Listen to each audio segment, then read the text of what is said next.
Welcome back. The 6-scale Mustang. So in the last one you seen me virtually get the front of the chassis done, and I had a little look through the manuals to see what was coming up. Now I haven't looked at anything. I'm just kind of building this as I go with you, so I don't know what's to come. At the end of the last one I left with a steering rod and nowhere for it to go. But the next one was more of the steering rod or some bracket and somewhere for it to go. I think the next like 4 or 5 assembly stages was finishing the whole front of the chassis, so I wish I did complete that in the last video. So I left it at number 50 because it was a nice round number, but anyway, it is what it is. We're going to crack on now from 51 and just fire through as many of these issues as we can. Step 51.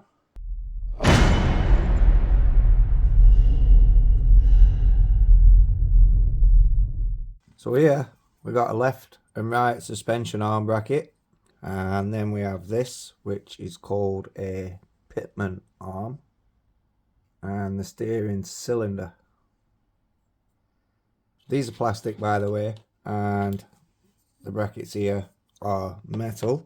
So the suspension brackets are just going to go into these little parts here on the front of the main like chassis rails, and again, if you look, there is only one way they can go, and as long as they're facing inwards, you can kind of see how the patterns line up.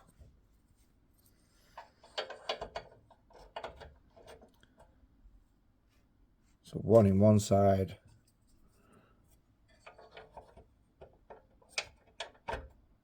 one in the other, and fix from the rear. Now we're going to take the steering cylinder and screw that onto the steering rod there. Now the pitman arm and straight bar on the pitman arm is going to just slot into the steering cylinder, and that then at some point is going to obviously get clamped up behind there, and these parts here are where we're going to fix it to the bottom of the car. So I guess it's going to maybe work somehow. So with the chassis flipped over yet again, it's back, forth, back, forth, back, forth. This is a workout building this car. There's a couple of little points here where the bracket part is gonna bolt up. So this part is going to be sat in there like so, and then the pitman arm is going to clamp this into place on there and the point behind me. Arm back in the cylinder, and then popping that back where I just showed you. And now we can just move the bracket to where it needs to be. There we go. And now I can just fix that into place.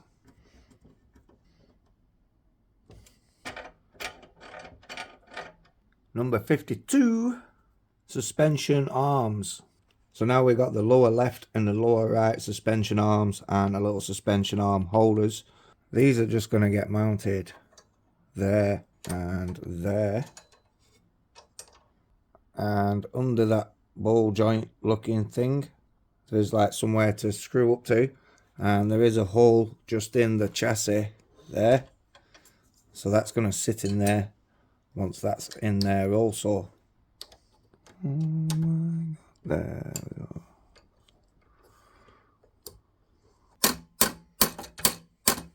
So those pins were super fiddly. Now I'm just going to fasten them like ball joint bits up to the back of there, and then same on this side, and flipping it again.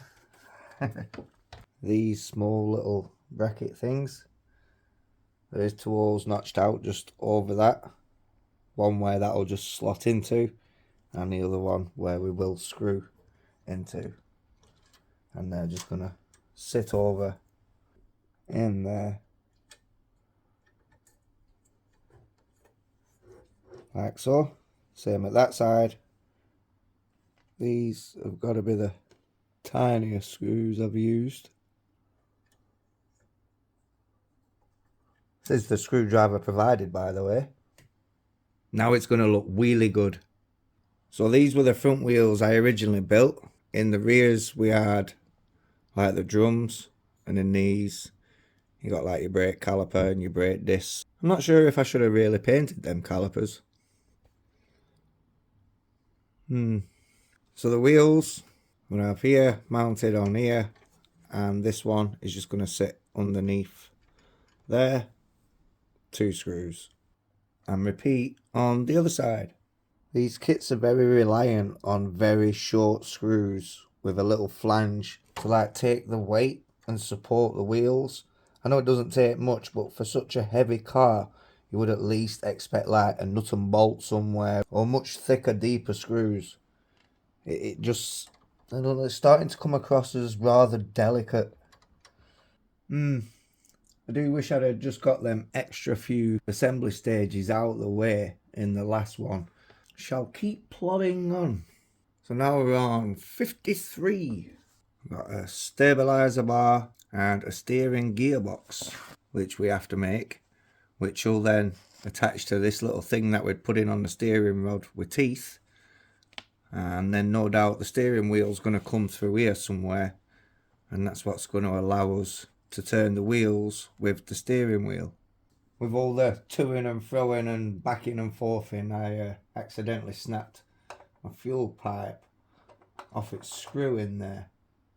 So I could take the tank apart, put a longer screw in to grab that, or I could just glue it in, which I'll probably just put some super glue in there.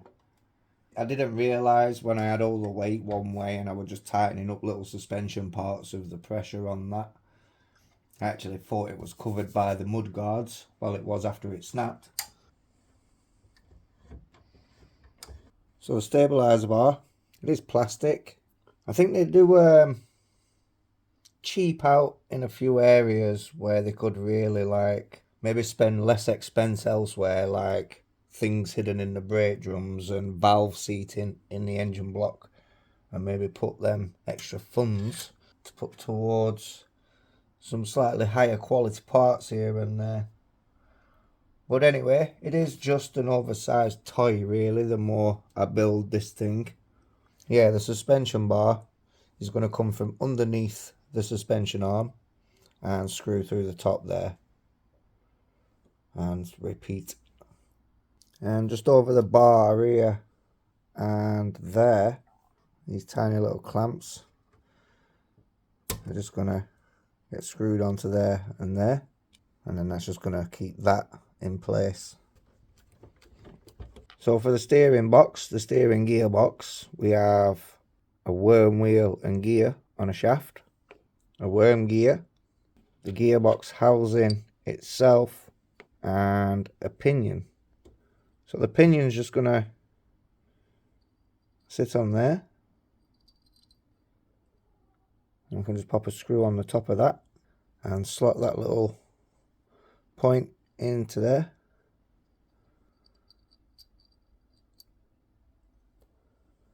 Then taking the other worm gear, and this is going to slot into there like so. Once that is closed up, it will then spin the gear. Now put the top of the box on. And there you can now see it's moving those little gears. So now locating those 2 little mounts there, and the gearbox is going to sit within those little mounts. And now we just need to screw these from the rear again. Number 54. Now for the upper front suspension arms. So we've got the left and the right upper front suspension arms.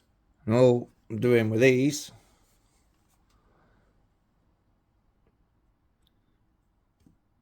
putting them like so and popping the pin through. These are then going to go with a deeper part on the inside. so it like bananas up, if you will, and that on there, and then them two are just gonna bolt on the 2 points there inside the chassis, and the same on this side.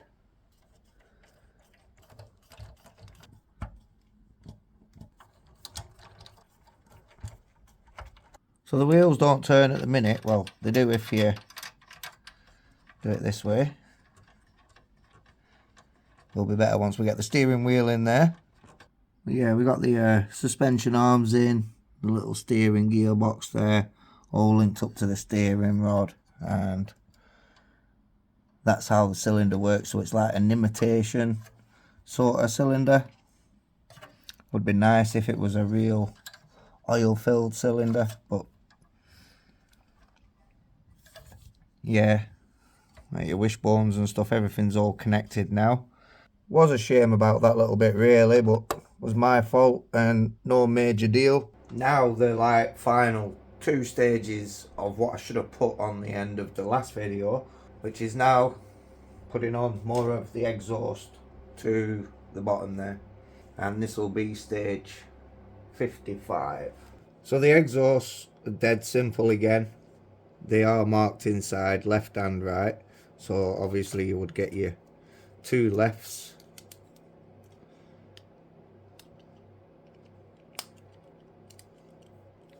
and we're going to screw those. The same again for the 2 rights. You can see where they sort of just slot into each other anyway, and screw those. Once I've screwed those up, that is it for that. And now on to step 56, which is more of the exhaust. Now for step 56, we're going to take step 55, and they're just going to bolt up to each other there, and now we have the rest of the exhaust.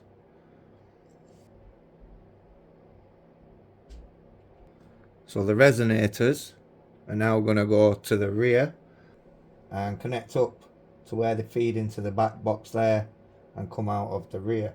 So again, there is little points that stick up that are going to feed into little slots on the bottom of the car, to which we can then fasten that from behind, and I can now fasten that into place with the little screws.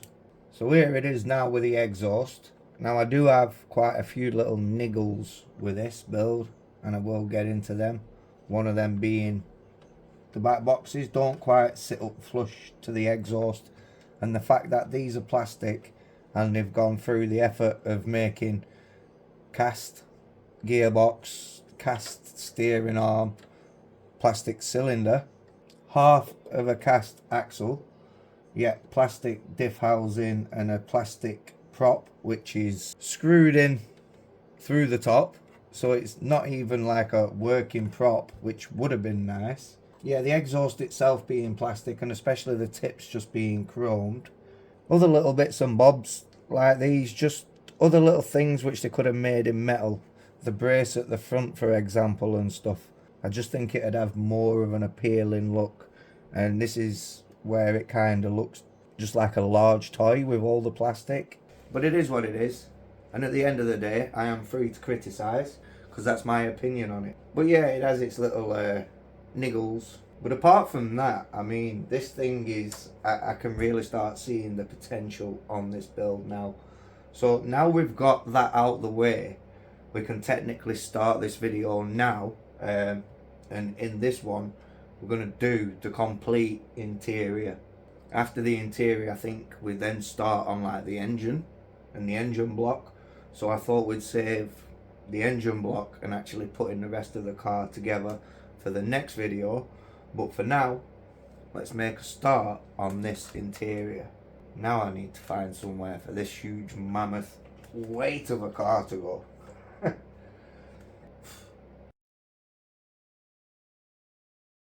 Part 57. Now we are making a start, and in this one we are starting the front floor. I'm going to be putting the gear stick lever in there. So we have the front floor, and one thing that I am super stoked about with this is it comes with some like double-sided felt in black. Now, I'd already popped some embossing powder in black into my watch list on eBay. I honestly thought this was going to come and just have like a plastic floor in it. So to receive the carpet is, yeah, I'm really like, I don't know, that's made my day. Yeah, I'm super chuffed about that. So it does want us to take our pieces of carpet, so I'll have to sort these out into left and right, etc. It does say to start at the left and then the right and then the centre. And also with the centre, when sticking the centre, you want to work from the square in the middle where the gear stick's going to go. That way you're going to get it lined up perfectly. You don't want to start down the side and be guessing and then it miss and you have to keep peeling that and risk tearing it or losing its stickiness or whatever. So I am just going to get this wiped down now and remove any contaminants or whatever that might prevent this sticking, and then we can start sticking down the carpet in what appears to be the front of the floor where your feet would go. Once we've sorted out left, right, etc., peel back the sticky tape and then very carefully proceed to stick that over there.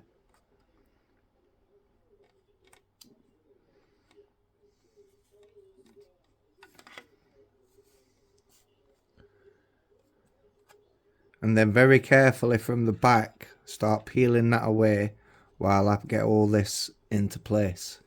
So I'm going to get these sections of carpet in and then I'll come back once the carpet is stuck in there.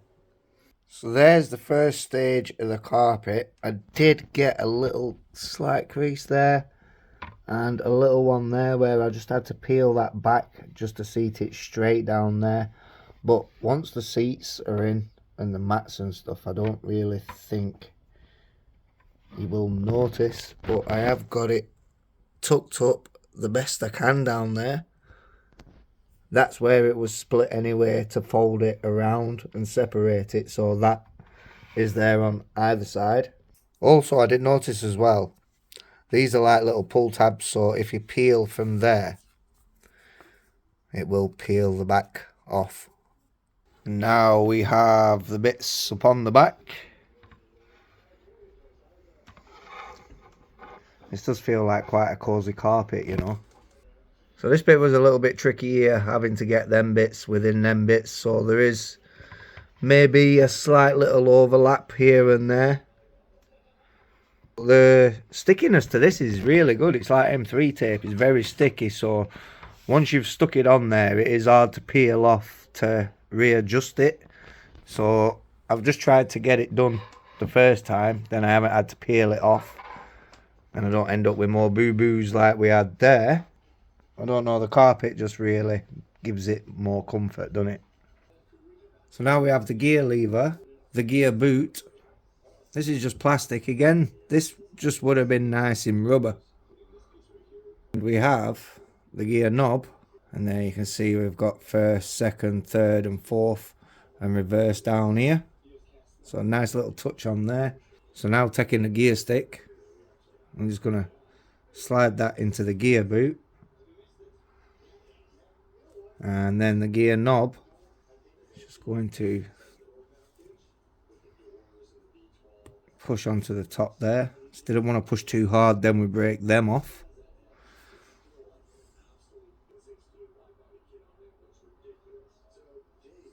Now we have the gear boot base, and we're just going to take the gear boot and just pop that into there.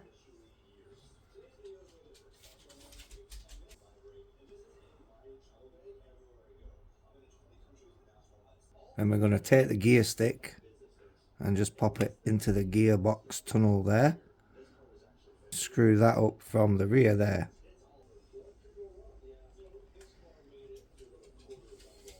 Now flipping this over, this did come with a switch and a plug, and this is just going to sit in the back here. It's then visible down here, and that's just going to be held in place with this little clamp there. Now for 58, and we have some front floor sides and some pedals. For the floor sides, we do have again some more bits of carpet to stick on there, and the pedals, they've even got disc brake on.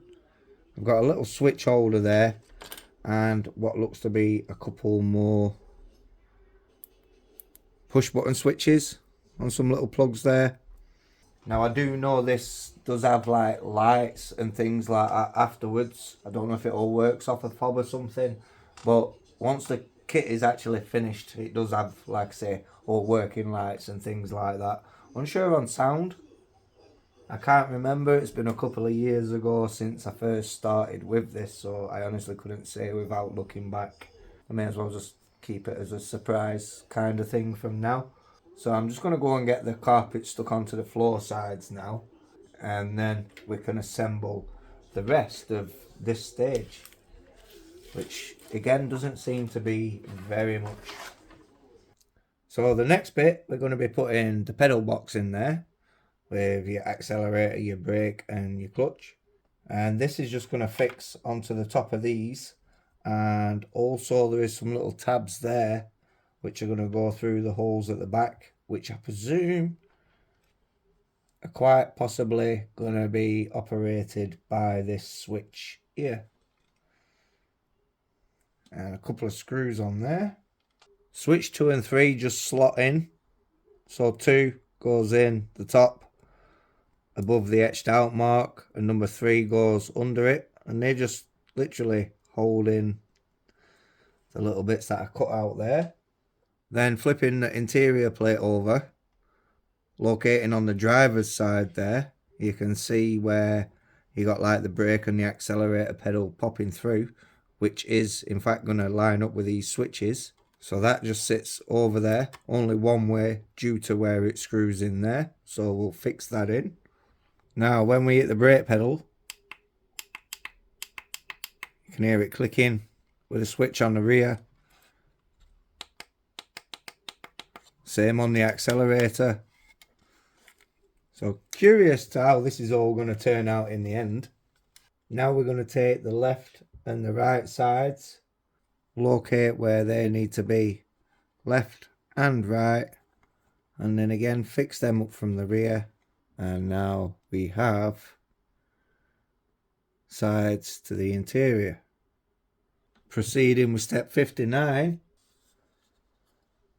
we now have a dashboard, a couple of etched parts which look to be like there may be some grill bits to sit in the top there for the window vents. And to do this, all we're going to do is fold these little bits on the ends here very carefully.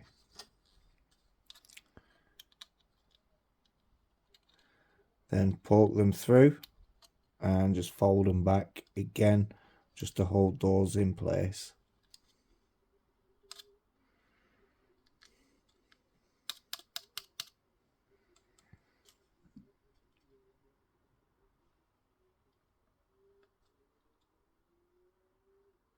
Step 60, getting a little more complex. We now have the glove box, the fuse cover and a parking brake. And we've got the glove compartment. If you really wanted to, you could put some stuff in there. Glove box base, a little fuse cover there, some screws, another switch. Then we have a parking brake lever, an air vent knob, an ignition switch. So now taking the dash and the glove box, on either side of the glove box there is just two like little pins which are going to slot into the little holes either side. Get that in there.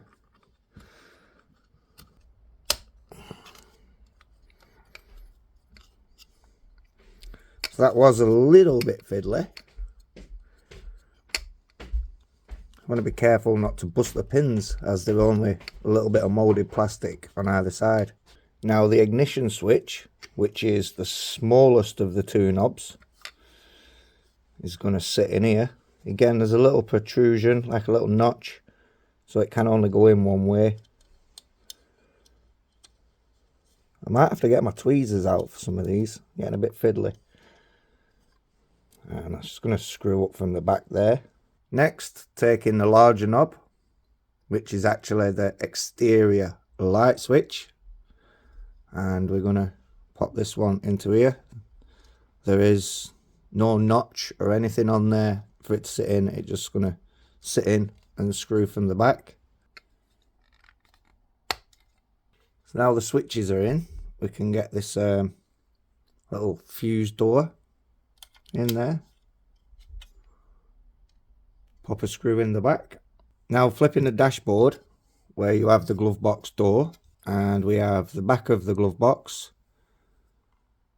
which is going to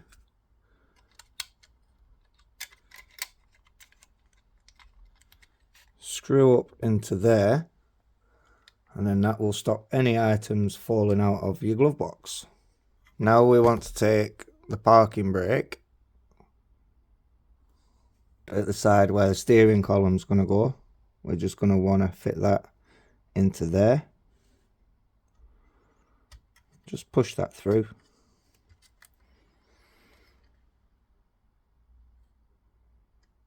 The switch is just going to sit into there.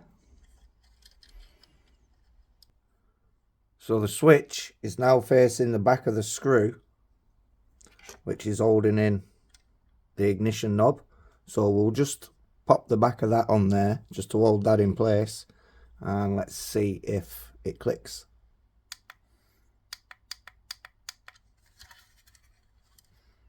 And now for the little fresh air vent knob, and this is just gonna pop into the little hole at the side of the parking brake there.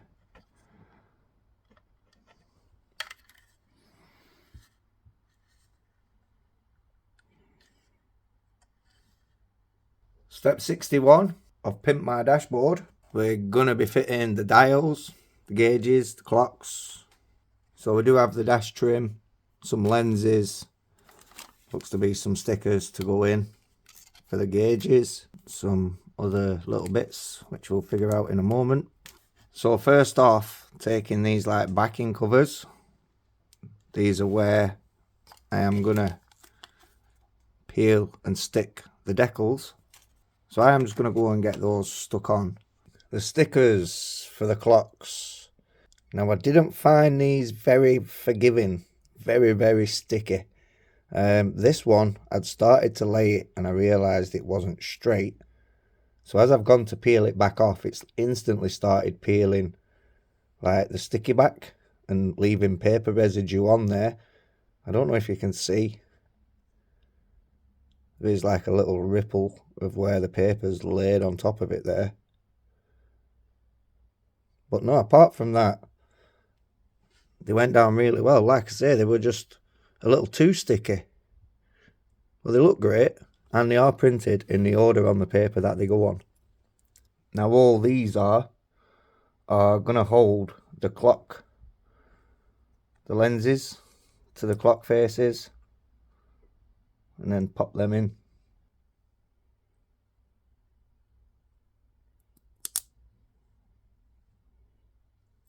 And then I'm just going to push into there like so. Oh, well, that makes it look better. 3 little ones for the 3 small clocks on the top, and the 2 larger ones for the bottom. Same with the lenses.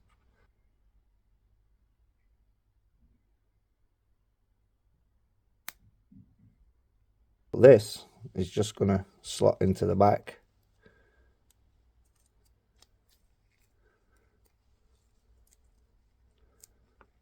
And push into place there.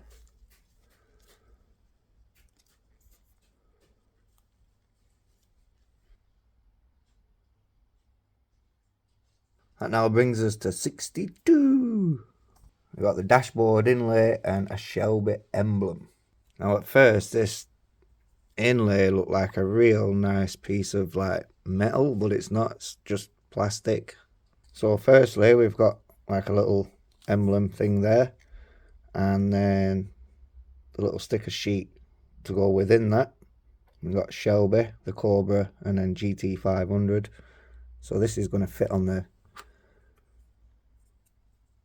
dash part there at the end. That was fiddly, but a nice touch. So now we're going to take the trim and just pop that into there. Now that's nice and snug in there. Really helps make the gauges pop.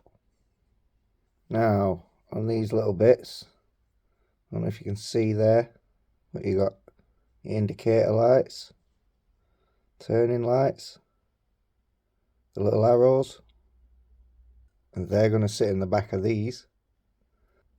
So one in one, one in the other. Wow.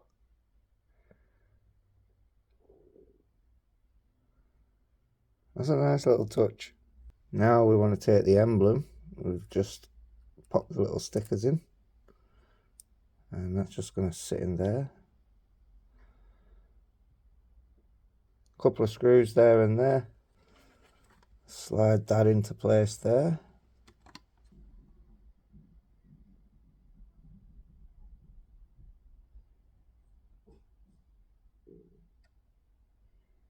And screw, screw, and a screw. Now I'm just going to screw up the indicators there and there. And these now just like hold the whole cluster in place. Now to attach the dial cover.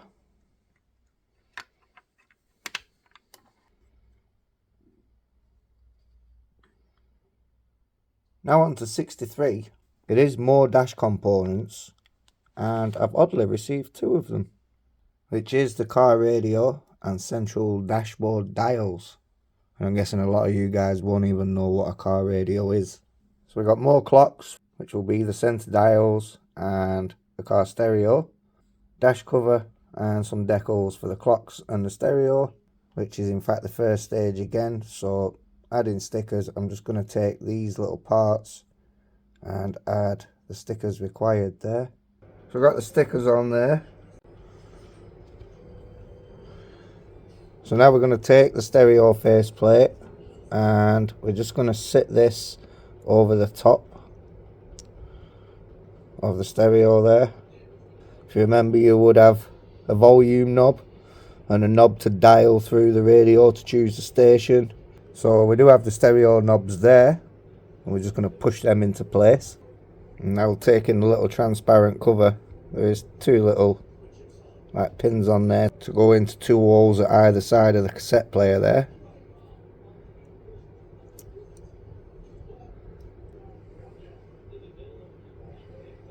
Number 5 is alive. And taking the dashboard again, take the radio, and you can clearly see it's going to seat into there. Screw that in place. Then taking the 2 lenses, just sitting them inside this part here. Can then take the dials, seat those on top, followed by this, and screw that from the back there, which then gives us another lovely set of gauges. Now these gauges are going to sit under the stereo. You can see the hole here. So, and locate the hole. Let's pop a screw in there, and there we have it. Wow. And the other part of the rear dash cover. So now to attach dash to front of interior. So we got this one and this one. We're going to sit them over that one and that one.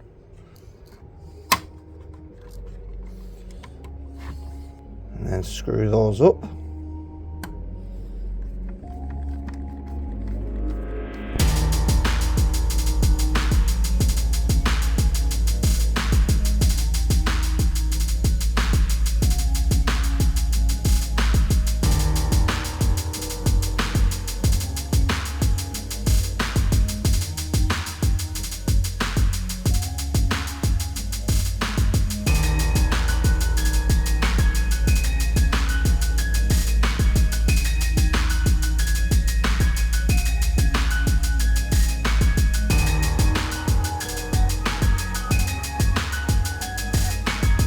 Not gonna lie, that is impressive.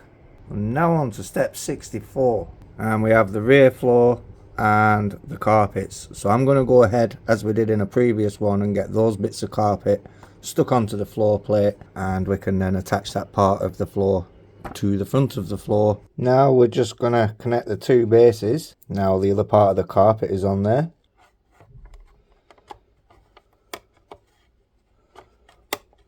And then we're going to just screw those up, 1, 2, 3 and 4. That's the other part of the floor now screwed up.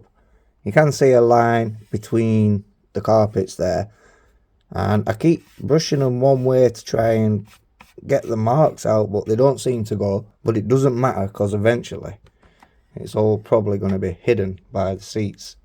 65, we have some left side carpets, mats and a front seat belt, literally a mat, some belts. So a little more sticking to do. We have seat belt, which actually clips in as well, and genuine rubber mats, which we do have to stick some of these little bits of carpet pieces into there. And there's another, so it must be a rear one in the front. But yeah, that's cool.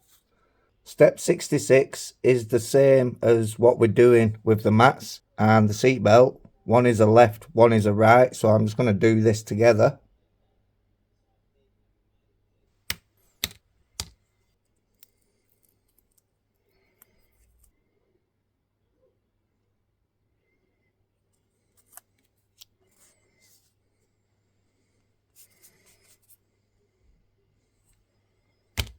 Now we have some double-sided sticky tape to put to the back of the mats, and they're just going to sit in the floor wells on both sides, and also the rear mats in the back, of course. Now all the mats have double-sided sticky. I can peel them off and stick them in.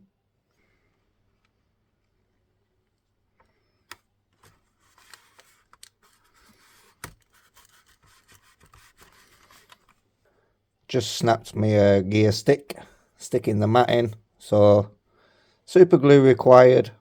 So the gear knob, we got that glued back in place, and we've also got the carpet mats in now. Well, the rubber mats with the bits of carpet trim. I mean, this thing is just quite epic really, the more you get into it. But yeah, moving on now, the left and the right hand seat belts. So first we're going to take the buckle and this little tab. You can see there's a little point on there and a hole in the thing, so it can only sit one way. Like a lot of stuff on this, it is quite a well thought out build process really. Then we're going to screw that in, and I'm going to do the same for the other side. Now the tabs are in place, they've got a little screw hole in there and also one within there, and same on the other side. So we can now screw these belts into there and there from underneath, and there we have seat belts, or part of. Now taking the actual seat belt itself, I just want to unravel this, and you are going to want your little Shelby badge on the outside so you can see it when the seat belt is connected. So just making sure the belt's not all tangled up, and if I can let the light through there, there's a little slot there and one there, and we're going to be going through the first one.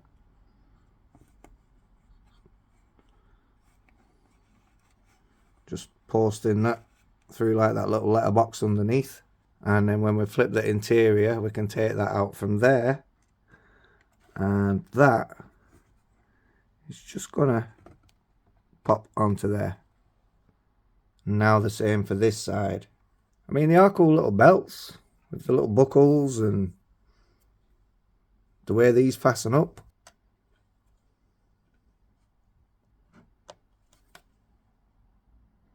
Now we want the front seats, which I built just a little over 2 years ago when I first started this, before deciding on saving up the parts. There's 2 little points on either side of the bottom of the seat there, and the cool thing about these is they're not real springs, but it's still flexible plastic, and you actually get like a memory foam in there. It's a shame there's not like a cloth material seat and they are plastic, but still the detail within the seat again is just amazing. So yeah, the 2 points there and there are just going to screw from under the floor there and there on both sides. So here we have 2 seats, sort of semi-recline, well, lean forward kind of, I guess, just to get the passengers in the rear. Don't look too shabby. It looks quite a cushy little place to be in, honestly.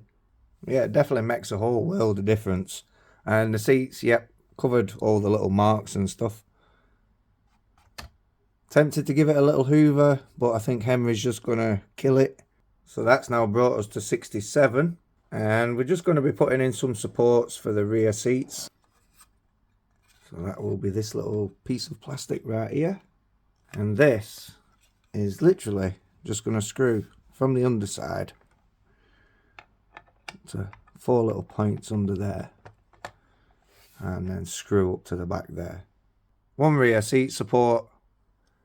Now for step 68, which is an interior rear platform, which is just going to connect to the rear seat support there. So there we have more. And now for 69 and 70. So I'll do them both together. So taking the left panel and a rear seat folding mechanism. Just going to pop into there. And yeah, you know the rest. The little decorative fitting. Again, this has a little notch on it. Cut out in there so it can only go in one way. And now to fit the panel to the car. This is just going to carefully slot over the rear here.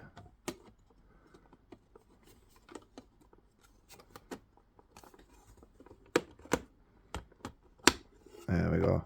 And 1, 2, 3 screws and a separate different screw for that point. We're going to be popping that into there. And this little chrome piece is going to then sit on the top in there. And then taking this piece, which we'll screw into there, and then it leaves this like fancy little bit here. Doesn't do anything or move. It is in fact like a ventilation switch thing. Adjustment, turn it from cool to hot. So yeah, I can see why that doesn't work. So yeah, I'm just going to fasten that onto the back of that point there. So there we have the 2 panels together. So this now brings us to 71. A rear passenger compartment partition, which is going to screw underneath as usual. But we do have 2 like little balls on here on either side. And these are just going to want to get pushed into those 2 little holes there and there. There we go. Now we can screw that from underneath. Step 72, I've got the back in there now. And we have a folding panel and hinge and some more carpet fitting. So this is the panel. So this is the panel that's going to want carpeting. Got the hinge in there. It's quite heavy for a piece of plastic. Never did I imagine that this hobby would lead me to become a professional carpet fitter.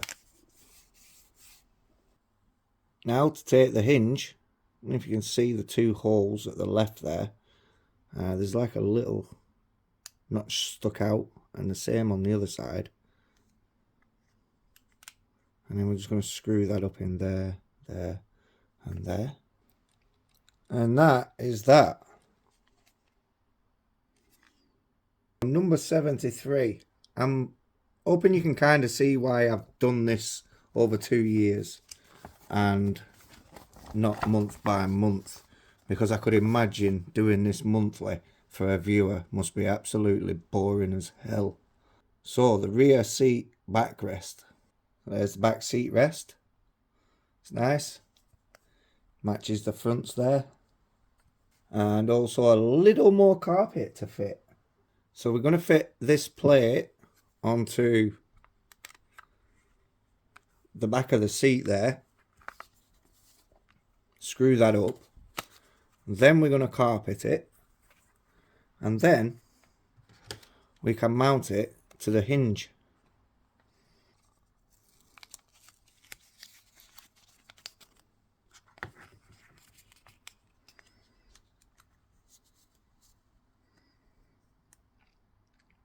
This is why I don't show you guys all this stuff, because it's just boring.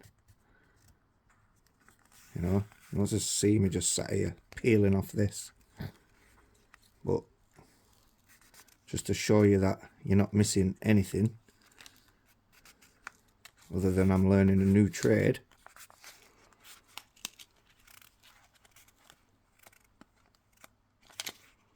There we go.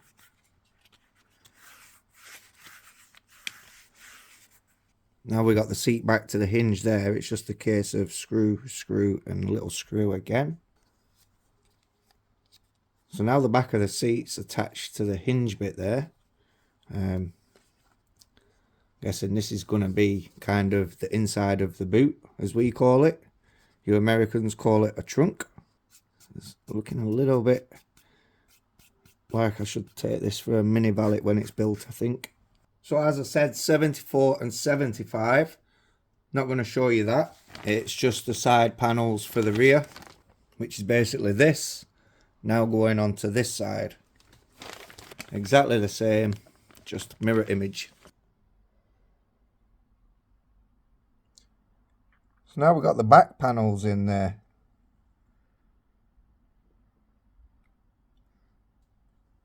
Looking good. So step 76, we're now doing a roll bar and safety harnesses. And we have the roll bar, we've got some harnesses here, which we're going to have to put together, and then some buckles and stuff. Really nice details. So taking the harness, the rectangular point, the actual harness buckles are like a triangle. So we want to post the rectangle through the little post box here.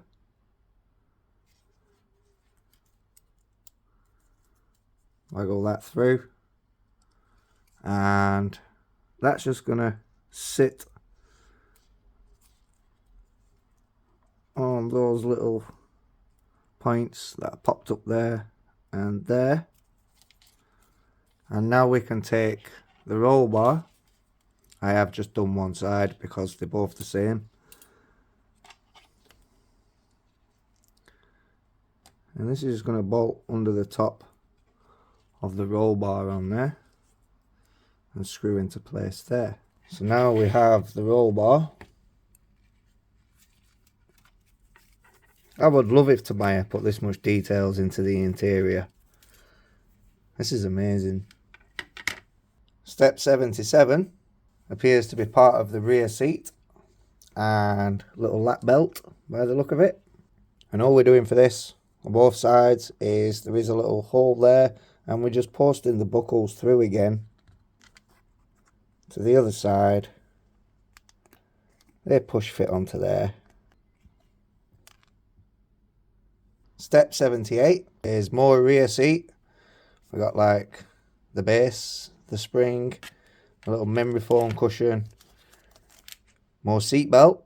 So these little seat belts from either side are just gonna, again, push fit onto these little pieces here.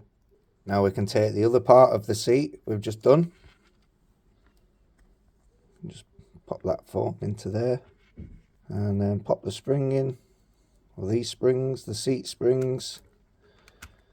And you can just see all the mounting points in the corners. I'm just going to take the seat bit with a hinge. There's a couple of holes. One down there. Right here. One at the other side. So this is just going to press into place. And just slot in down there also.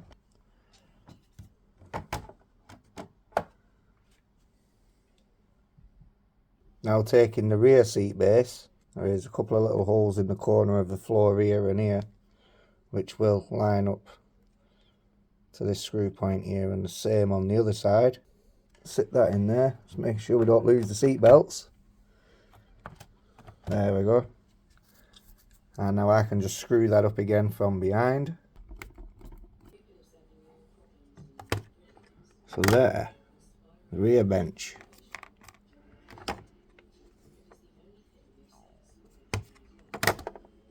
Very cool. Lap belts. But yeah, what a lovely interior so far. Finally, for the rear seats, we're going to have the roll bar going in, and this is just going to tuck down in the side there. Same on this side at the back, and then there is a couple of little holes from the rear.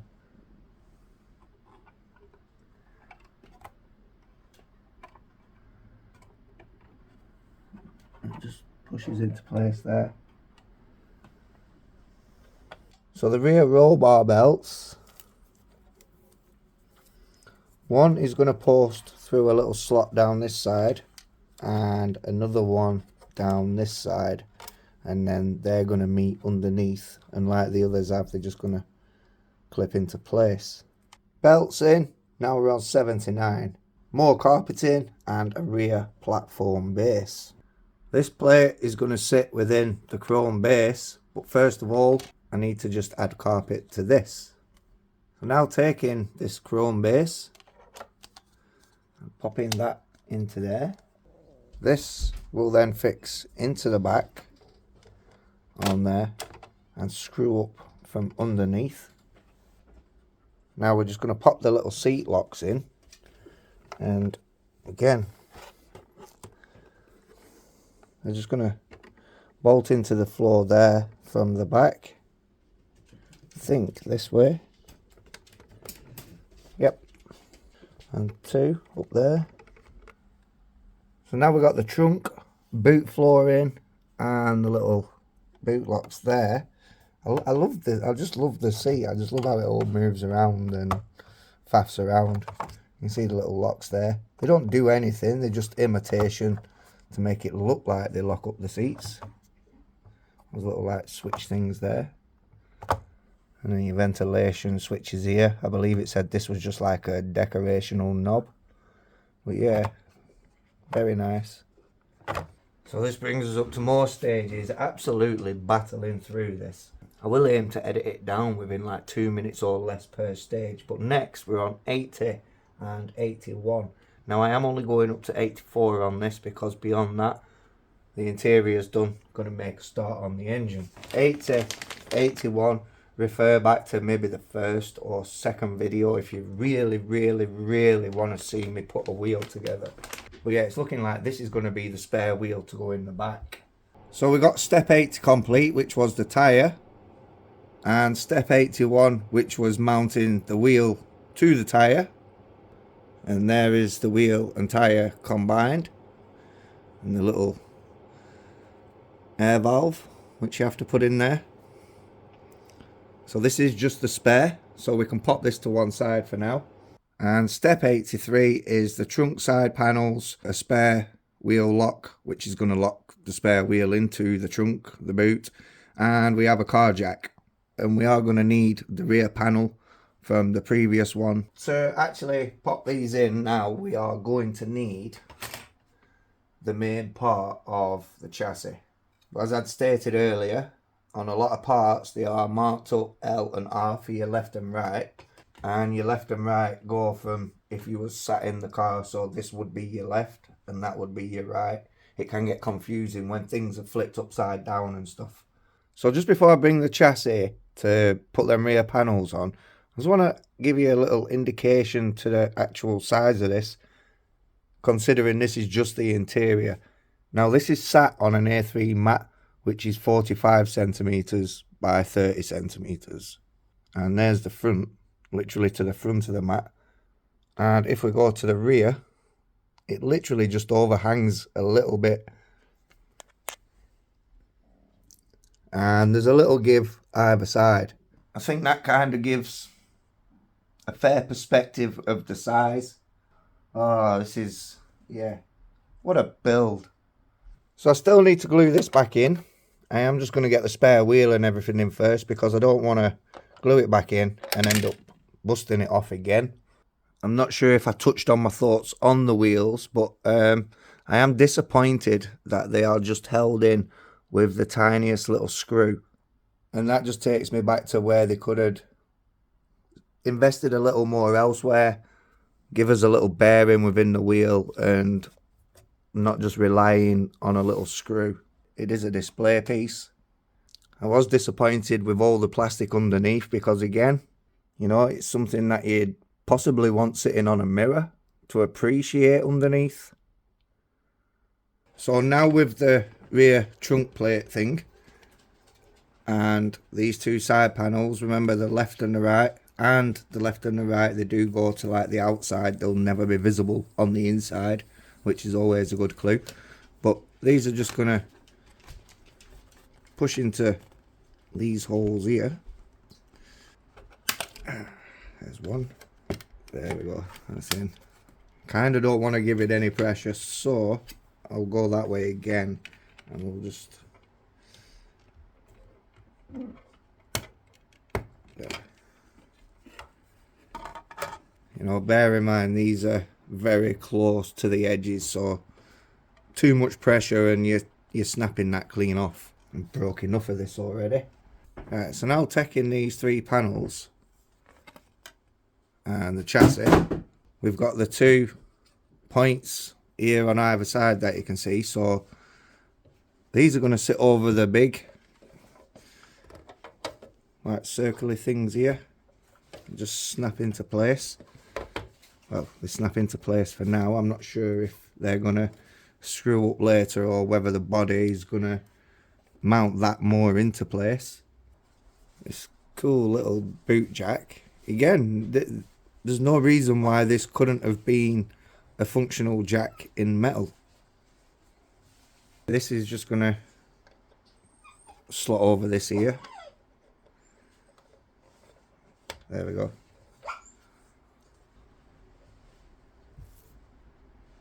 Next we can take the spare wheel, and this is just going to sit over the jack point there.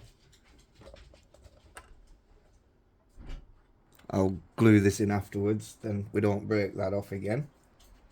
And then taking the wheel clamp and that thing, which is obviously going to sit within. This is also plastic, by the way, which again, the weight of the wheel, I don't know, you'd really think that would be metal to hold that in there. It's much, much, much stronger.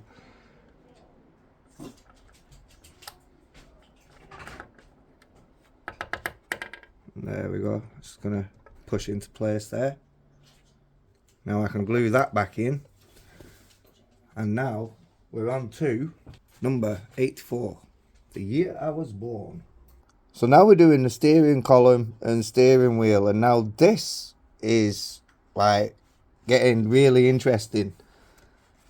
As I've said, I'm just kind of building this with you. And this pack comes with 1 million switches. Well, I say 1 million switches, it comes with 4.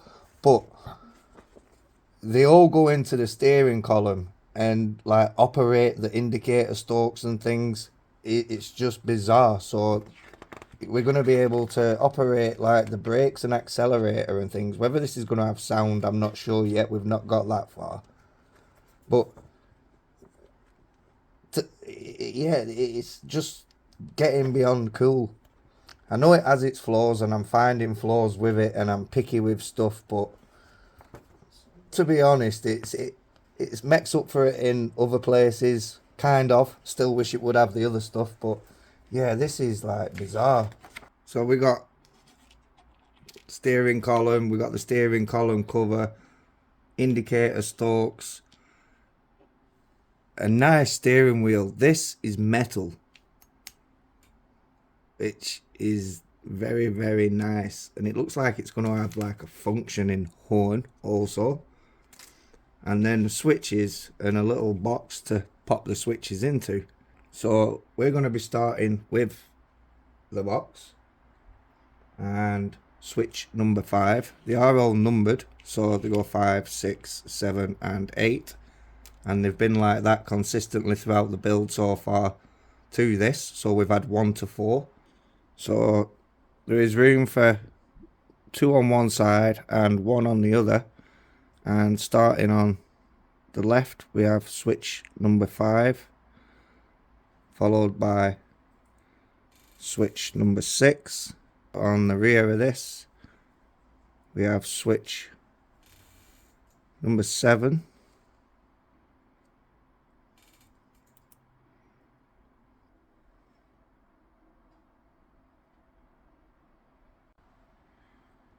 Now, inside the steering column cover, we do have some little bits as to where we can now put the light stalks.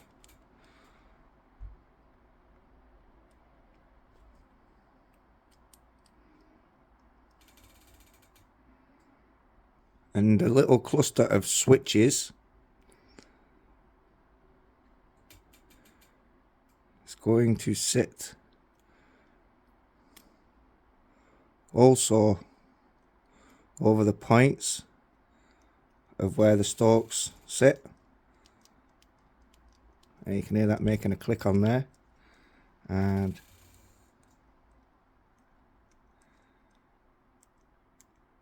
yeah, it's clicking. It's clicking. No way. I mean, it's so gimmicky, but yet so cool. I do just now have to pop a screw into there. Now that's screwed into place and going nowhere, we want to just carefully bend the tab of wires, and then we can just channel those down the column there. Before we put the other side of the column cover on, switch number 8 is going to go into there, and that one sits sticking up like so. And now we can attach the other side.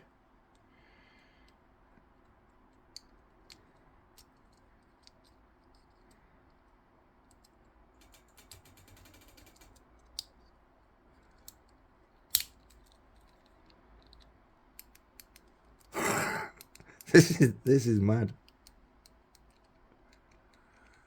A lot of this is cool. Like I say, it's gimmicky, and I suppose if you've got it in a display case, are you really gonna be having the case off and twiddling indicators all day and stuff? Amniotronic Action Man, and then he could remote control the pedal and the indicator stalks. So yeah, I just need to pop a couple of screws into here. Next, taking the steering column, and there is a flat edge, like a half moon on there, and the other side there is a hole for a pin there. This is a beautiful steering wheel, by the way. This really is a nice, like, machined. Yeah, it's nice. But yeah, we want this now, and the column, as I just said, you can see there's like a half moon in there, so we're going to be taking the half moon side of this and just plonking that into there. Now we want the steering wheel, steering column and the column cover, and this is just going to thread its way through there, hopefully just carefully channeling between the wires.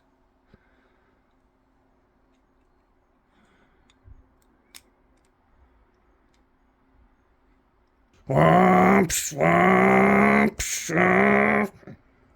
yeah. Oh, this wouldn't have a sequential, would it?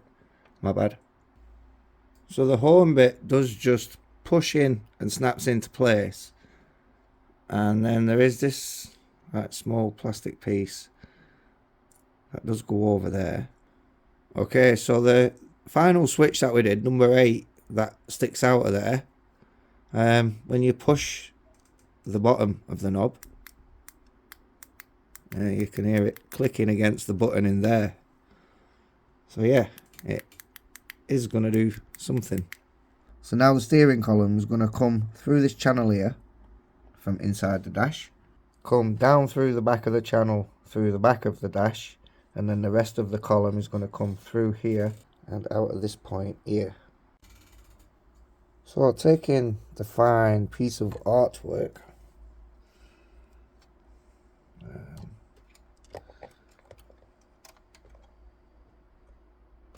there's a point on there which is going to sit under the back, just there, which is then going to have this over it, and then that's screwed in to hold it into place.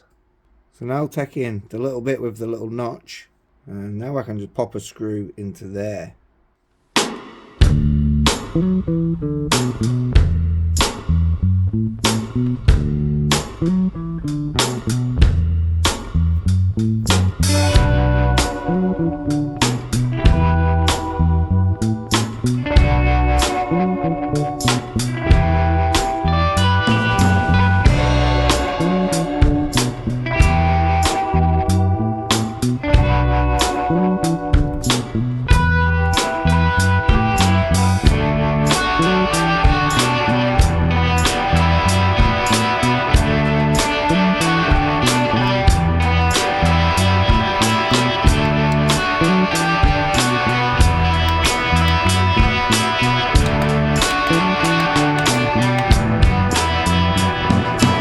Honestly, I don't really know what to say about it. It's